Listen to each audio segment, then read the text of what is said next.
Di sini saya akan menjelaskan tentang pengertian motivasi. Pengertian motivasi berasal dari bahasa Latin "movere" yang berarti dorongan atau daya penggerak. Pada dasarnya perusahaan bukan saja mengharapkan karyawan yang mampu, cakap, dan terampil, tetapi yang terpenting mereka mau bekerja giat dan berkeinginan untuk mencapai hasil kerja yang optimal.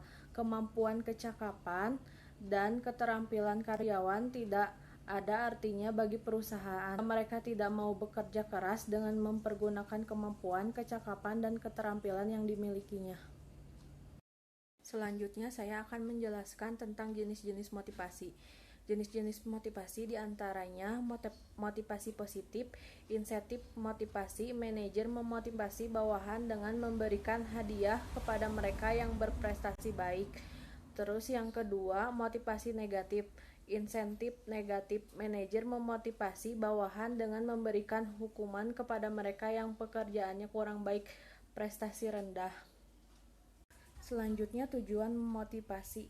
Yang pertama mendorong gairah dan semangat kerja, yang kedua meningkatkan kepuasan, yang ketiga meningkatkan produktivitas kerja, yang keempat mempertahankan loyalitas, yang kelima efektivitas, yang keenam efisien, yang ketujuh meningkatkan kreativitas dan lain-lain. Assalamualaikum warahmatullahi wabarakatuh. Di sini saya akan menjelaskan tentang teori motivasi. Teori yang pertama yaitu teori motivasi klasik yang dipelopori oleh Frederick Winslow Taylor.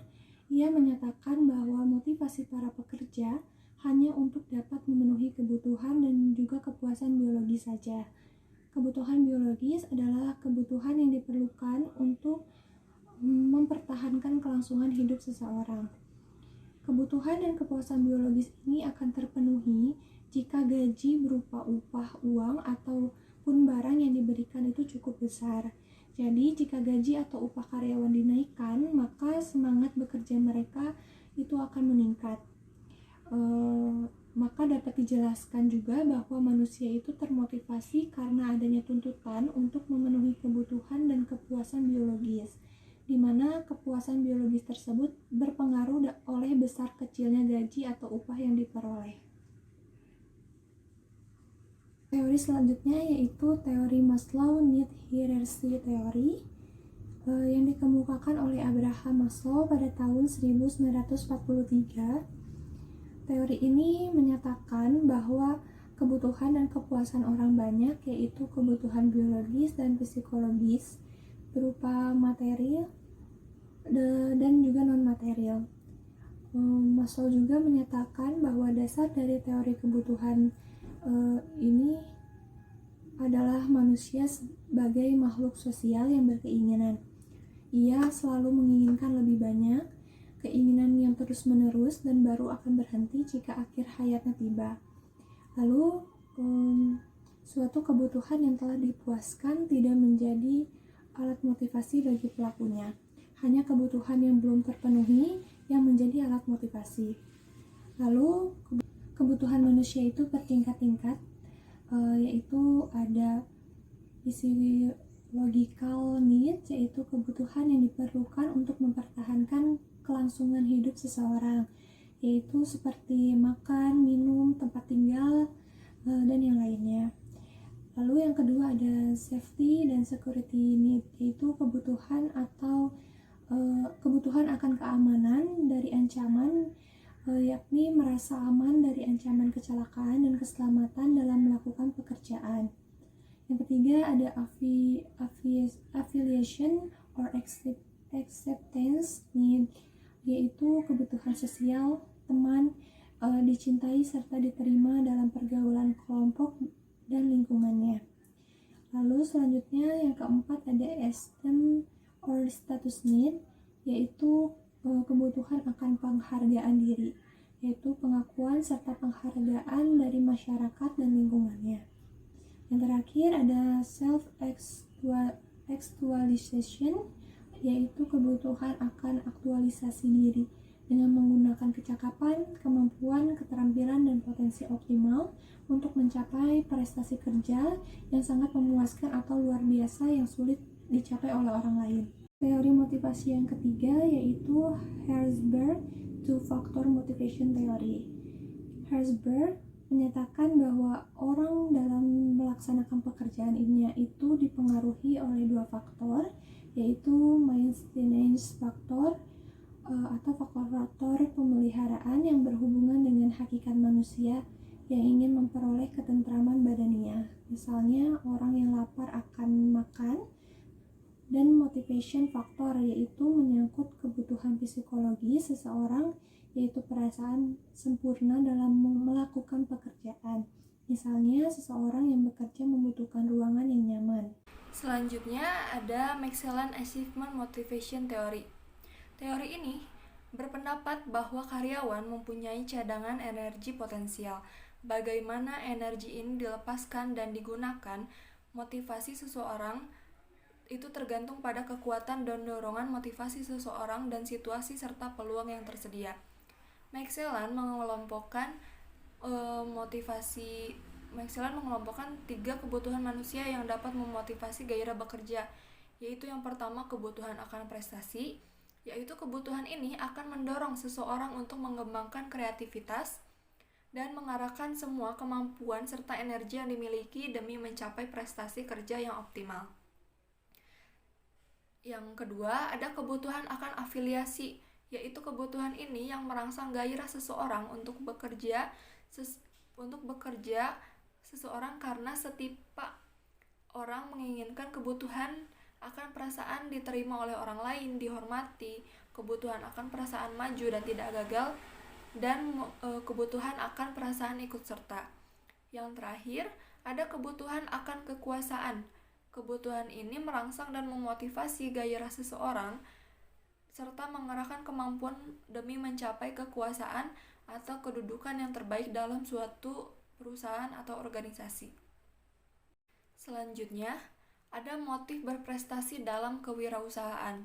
Teori motivasi pertama kali dikemukakan oleh Maslow tahun 1934. Ia mengemukakan tentang hierarki kebutuhan yang mendasari motivasi. Menurutnya, kebutuhan manusia bertingkat sesuai dengan tingkat pemuasannya, yaitu kebutuhan fisik, kebutuhan akan keamanan, kebutuhan sosial, kebutuhan harga diri, dan kebutuhan akan aktualisasi diri. Kebutuhan berprestasi wirausahaan terlihat dalam bentuk tindakan untuk melakukan sesuatu yang lebih baik dan efisien dibandingkan dengan sebelumnya. Wirausahawan yang memiliki motif berprestasi yang tinggi pada umumnya memiliki ciri-ciri sebagai berikut. Yang pertama, ia ingin mengatasi sendiri kesulitan atau persoalan yang timbul pada dirinya, selalu memerlukan umpan balik yang segera untuk melihat keberhasilan dan kegagalan. Memiliki tanggung jawab personal yang tinggi, berani menghadapi risiko dengan penuh pertimbangan, serta menyukai dan melihat tantangan secara seimbang. Jika tugas yang diembannya sangat ringan, wirausahawan merasa ia kurang tantangan, tetapi ia juga selalu menghindar tantangan yang paling sulit yang memungkinkan untuk sulitnya mencapai keberhasilannya. Selanjutnya, bagaimana memulai usaha? Dari hasil penelitian di lapangan terdapat berbagai cara dan sebab untuk memulai usaha. Ada 5 sebab atau cara seseorang untuk memulai atau merintis usahanya, yaitu yang pertama, faktor keluarga pengusaha atau sengaja terjun menjadi pengusaha. Ada juga kerja sampingan atau iseng. Yang keempat ada coba-coba. Yang kelima terpaksa karena kebutuhan ekonomis. Cara memulai usaha yang biasa dilakukan, yang pertama, mendirikan usaha baru. Artinya, seseorang memulai usaha dengan mendirikan perusahaan yang baru. Dalam hal ini, yang harus dilakukan adalah mengurus segala sesuatu yang berhubungan dengan badan usaha, mulai dari akta notaris sampai ke pengadilan negeri. Kemudian, mengurus izin-izin yang dibutuhkan. Di samping itu, tugas lain adalah mencari lokasi yang tepat dan menyediakan peralatan atau mesin yang sesuai dengan usahanya. Yang kedua, membeli perusahaan. Usaha ini dilakukan dengan cara membeli perusahaan yang sudah ada atau sudah berjalan sebelumnya. Pembelian usaha ini dapat dilakukan terhadap perusahaan yang sedang berjalan atau perusahaan yang tidak aktif, tetapi masih memiliki badan usaha. Pembelian perusahaan ini meliputi saham. Berikut aset perusahaan yang dimiliki. Yang ketiga, ada bekerja sama dengan manajemen dengan sistem waralaba. Model ini dikembangkan dengan memakai nama dan manajemen perusahaan lain. Perusahaan pemilik nama disebut sebagai perusahaan induk atau franchiser, dan perusahaan yang menggunakan disebut franchise. Dukungan manajemen yang diberikan oleh franchiser berupa pemilihan lokasi usaha, bentuk usaha, layout gedung dan ruangan, peralatan yang diperlukan, pemilihan karyawan, penentuan atau penyediaan bahan baku atau produksi, iklan bersama yang sudah dilakukan seperti McDonald, Indomart, dan lain sebagainya. Juga yang terakhir yaitu mengembangkan usaha yang sudah ada. Artinya perusahaan melakukan pengembangan atas usaha yang sudah ada sebelumnya, baik pengembangan berupa cabang ataupun penambahan kapasitas yang lebih besar. Biasanya meneruskan perusahaan ini dilakukan oleh perusahaan keluarga. Baik, selanjutnya saya akan menjelaskan tentang langkah menuju keberhasilan kewirausahaan.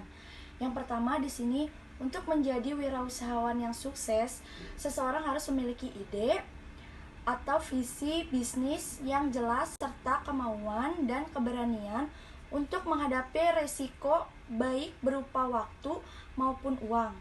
Lalu yang kedua itu, bila ingin sukses, harus membuat perencanaan usaha, mengorganisasikannya dan menjalankannya agar usaha tersebut berhasil.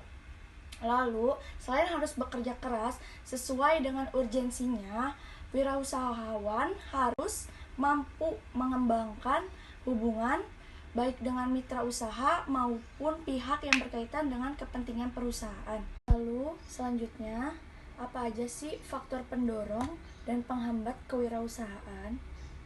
Faktor pendorong kewirausahaan di sini yang pertama itu kemampuan dan kemauan. Orang yang tidak memiliki kemampuan tetapi banyak kemauan, dan orang yang memiliki kemauan tetapi tidak memiliki kemampuan, keduanya tidak akan menjadi wirausahawan yang sukses. Lalu yang kedua, faktor yang kedua itu tekad yang kuat dan kerja keras. Orang yang tidak memiliki tekad yang kuat tetapi memiliki kemauan untuk bekerja keras, dan orang yang suka bekerja keras tetapi tidak memiliki tekad yang kuat, keduanya tidak akan menjadi wirausahawan yang sukses. Lalu faktor pendorong yang ketiga itu kesempatan dan peluang. Ada solusi, ada peluang. Sebaliknya, tidak ada solusi, tidak akan ada peluang. Lalu selanjutnya faktor-faktor penghambat kewirausahaan. Selain keberhasilan seorang wirausahawan juga selalu dibayangi oleh potensi kegagalan yang akan memberikan lebih banyak pelajaran dibandingkan sekedar kesuksesan. Menurut Zimmer, keberhasilan atau kegagalan berwirausaha sangat bergantung pada kemampuan pribadi wirausahawan itu sendiri. Lalu apa saja sih faktor-faktor penghambat kewirausahaan? Faktor yang pertama itu ada tidak kompeten dalam hal manajerial. Lalu yang kedua, kurang berpengalaman baik dalam kemampuan teknik, lalu memvisualisasikan usaha, lalu mengordinasikan, lalu mengelola sumber daya manusia maupun mengintegrasikan operasi perusahaan. Lalu kurangnya dapat mengendalikan keuangan. Faktor yang selanjutnya yaitu gagal dalam perencanaan. Lalu yang selanjutnya lokasi yang kurang memadai. Lalu selanjutnya kurangnya pengawasan peralatan. Lalu yang selanjutnya sikap yang kurang sungguh-sungguh dalam berusaha. Lalu yang terakhir ketidakmampuan dalam melakukan peralihan atau transisi kewirausahaan. Itu saja yang bisa saya sampaikan. Kurang lebihnya mohon maaf, saya kembalikan ke moderator.